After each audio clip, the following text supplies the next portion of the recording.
So I want to go over just a couple misconceptions about some of the things I say, and just going into some things that I've been asked about on here in my daily life, people I interact with in person, things like that. And a couple of these can tie in together. Like, what do I mean when I say there are no other people and I'm you talking to you? And what do I mean by God? What do I mean by these things? And this is going to be a fairly quick video just to clear these up, because I think I've went into these before, but maybe not in enough detail for people to fully understand it. So I'm going to start with God, because this is going to go into the rest of this. So I need you to fully realize and understand these are just words. They really mean nothing other than the value we put on them. So what is God? You see the word God, it's just got so much stigma and taboo attached to it. So people can say universe, people can say source, they can say whatever they want to say, but it's all the same thing. They're referring to the same thing. Now, what God really is, when you get down to it, and this is going to go into explain to what I mean when there are no other people and I'm talking to you. When you go down deep into it, God is nothing more than consciousness. And what is consciousness? It is one mind that has put itself in an illusion to have a semblance of reality, to create this. So, if you just want to get down to, and again, consciousness is a word. Mind is a word. I need you to fully understand this, but just for the sake of talking here, because that's all we're doing is talking, and I can hopefully point you to something with the words I'm speaking. So that one singular mind is God. It's an infinite mind. It's pure infinite consciousness. And again, we can go into what is the mind, we can go into what is consciousness, but consciousness is not something that is occurring within your brain. That's not the case. Everything in your field of sight is held within consciousness. It is all consciousness. There's nothing else it could be. And if you get down to the essence of consciousness, it is nothing. And again, these are words, and your mind is probably thinking nothing. It can't be nothing, but it's a different nothing than what you're thinking. It's just the purest of essence that looks like it is nothing, but it contains everything, because nothing is a word. These are all words again.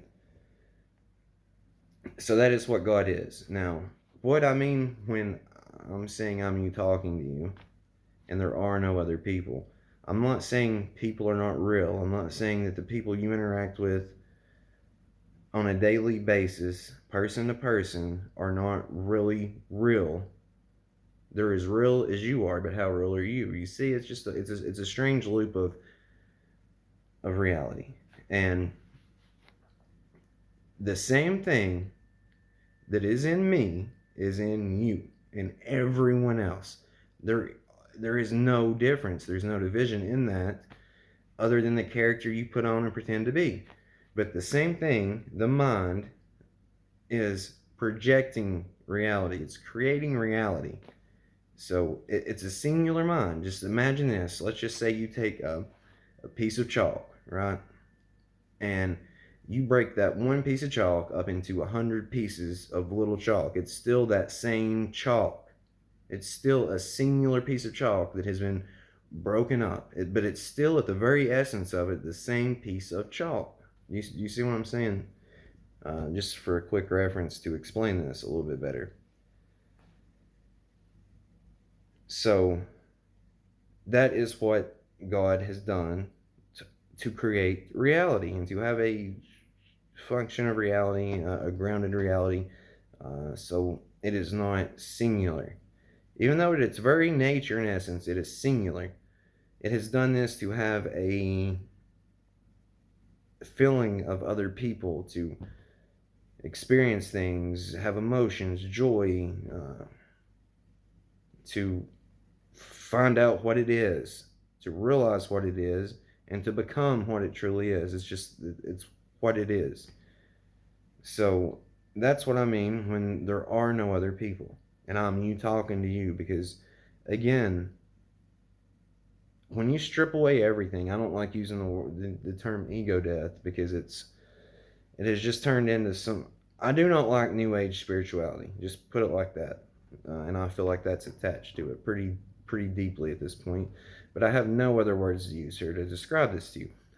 You can have multiple forms of ego death. I've made a video. Go watch my video. What is ego death / ego inflation, and this will explain it to you. But just to sum it up really quick, it will basically get you to see that you're not what you think you are, and not the ego. I'm not talking about the ego as in you, the individual. I'm talking about the inflated ego, and the ego that has latched onto the illusion so tightly that it feels like that it is.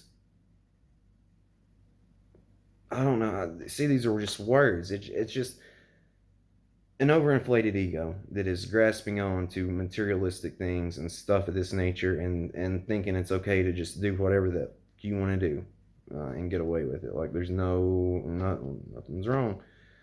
That will slowly go down and down and down and down and down and down to the point that you fully understand what I'm talking about here. Is I'm you talking to you, and everyone else is you talking to you. It's just so. These are such amazing claims that it's it's something that you have to know. It's not something that I can tell you. It's not something you can just blindly believe.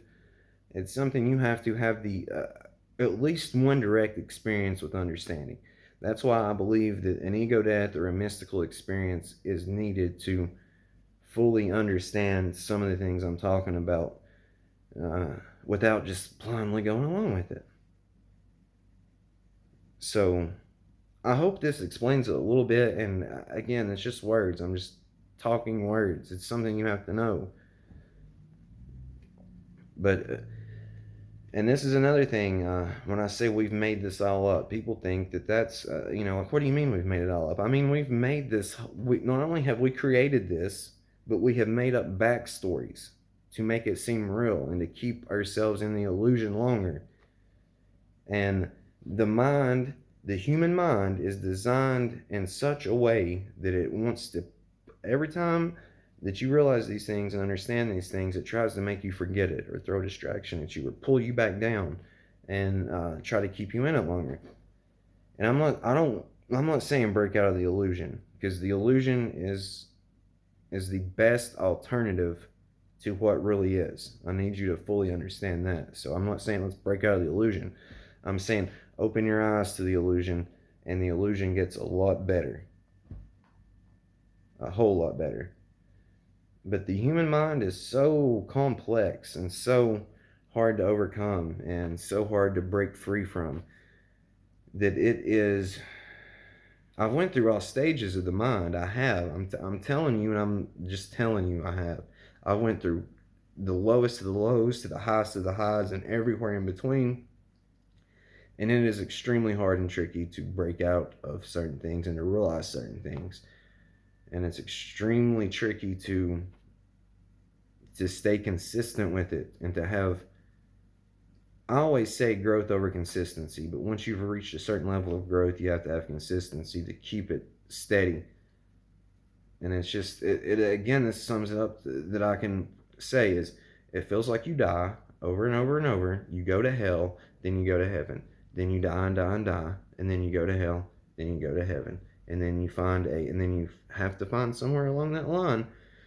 I would be very open to staying in the heaven part, because it is just, I don't know if I don't know if people fully understand what I'm saying. Right now, we're in heaven in the very moment. It doesn't matter what state of mind you're in. We're in heaven because that is what we're at and what we're doing. That's how we have to play eternity out. But there's states of consciousness held within heaven to where it is the most blissful, beautiful, nirvanic fucking paradise you will ever comprehend in your entire existence. And the level of understanding and just love and compassion is so overwhelming. And But I'm not sure that's somewhere you want to stay all the time. It's just like you have no semblance of any sort of, I don't know how to explain these things, guys. It's hard to explain, to put into words. It's like at that point you know what's going on. You know who you are, you know where you are.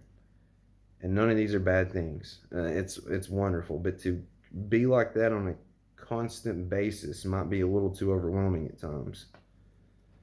And on the opposite spectrum of that, you never want to visit hell. Let me fully express this to you. If you've not visited hell, don't visit it. And the majority of people who thinks that they have visited hell in their own mind with certain things have fully not realized the depth of hell they can achieve, and it is not something I would recommend. The horrible part is people put themselves there all the time and don't even realize that they're the ones doing it. I voluntarily went to that fucking place several times, and it's not a fun experience. But it was very needed, and I'm thankful for it. So I hope this clears up some misconceptions. It probably didn't. I hope it did. But I love you guys. I'll talk to you later. And again, it's a game of form and the play of life. I really am just you talking to you. And I really, really, really, really wish you would wake up to that. Wake up to it fully. And let's then go out here and create that nirvanic paradise. It's just it cannot be a perfect utopia. I need you to understand that, and I hope you're not thinking negatively about me right now when I say it cannot be a perfect utopia. It just cannot be that way. It has to be. It has to be the way I've laid it out. It has to be. But yeah, I love you guys. Let's get this again. It's not a pipe dream. We can do it, 100%.